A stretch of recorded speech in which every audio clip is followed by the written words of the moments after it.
আসসালামু আলাইকুম দর্শক শ্রোতা, আপনাদের দেখাইছিলাম যে আমাদের একটা হুন্ডা সিডিআই গাড়ি এসেছে, ফুল কালার করতে হবে। তো ওই গাড়ির ট্যাঙ্কি আমি চাচতে বসছিলাম যে স্টিকারটা বাঁচিয়ে যেহেতু রং করব, উপরের রংটা তুলে নিই। তো তুলতে বসে দেখি যে এখানে এইসব জায়গা সব ঝাঁঝরা হয়ে গিয়েছে, সব ঝাঁঝরা হয়ে গিয়েছে। পরে এটা আমরা সুন্দরভাবে কেটে, দেখেন এই জায়গার থেকে এইভাবে কেটে, হ্যাঁ, এই মুখটা বাঁচা রেখে এখান থেকে এইভাবে মিলাই একটু পুটি মেরেছি।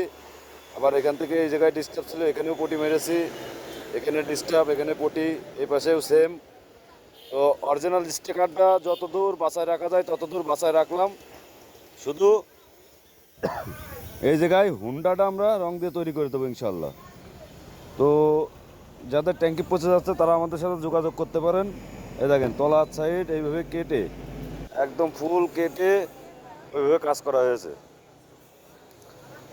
তো দেখা যাক কত দূর করতে পারি ইনশাল্লাহ। পুরো ভিডিওটা আপনাদের মাঝে নিয়ে আসবো। তো দেখেন কি অবস্থা ট্যাঙ্কিটার। তো সবাই ভালো থাকবেন, সুস্থ থাকবেন। আসসালামু আলাইকুম।